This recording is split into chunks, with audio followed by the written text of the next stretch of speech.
I now give the floor to Mr. Khaled Khiari. You have the floor, sir. Mr. President, members of the Security Council, on the 6th of January at 12 p.m. local time, the Democratic People's Republic of Korea, DPRK, launched what it described as a new type of intermediate-range hypersonic ballistic missile loaded with a hypersonic glide vehicle.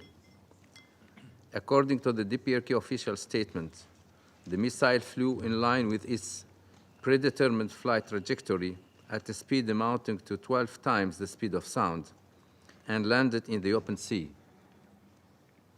While stating that the launch had no negative impact on the security of neighboring countries, the DPRK regrettably did not issue airspace or maritime safety notifications.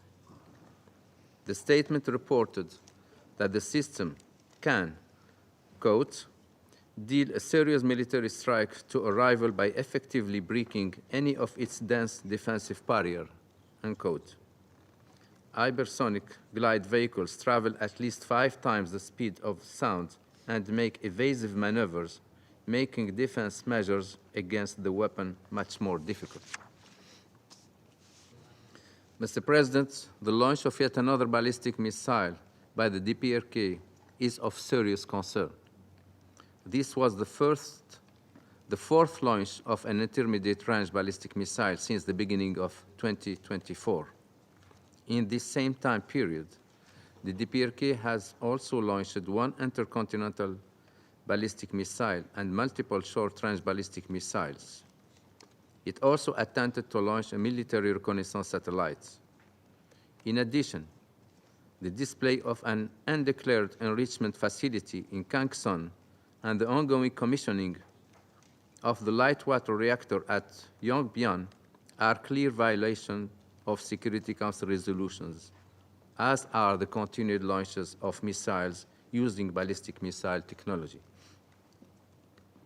The DPRK has been actively working towards acquiring new military capabilities in line with its current 5-year military development plan, which is entering its final year in 2025.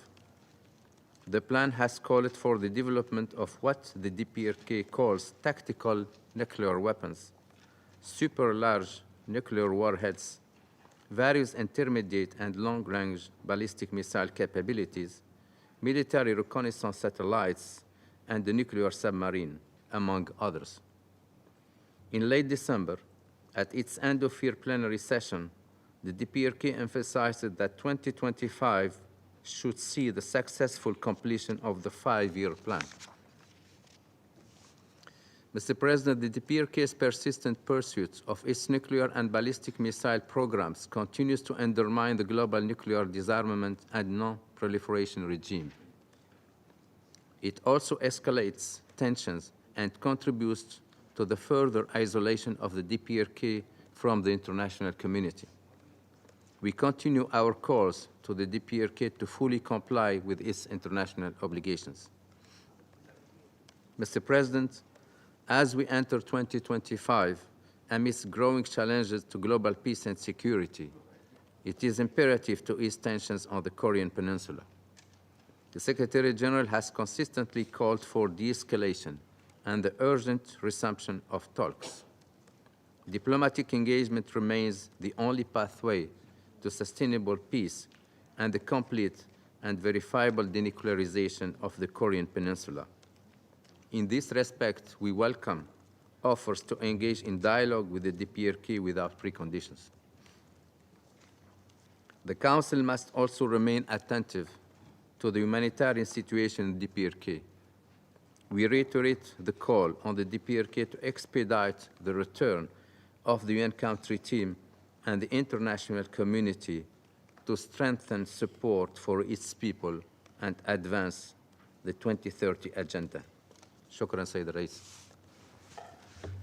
شكرا.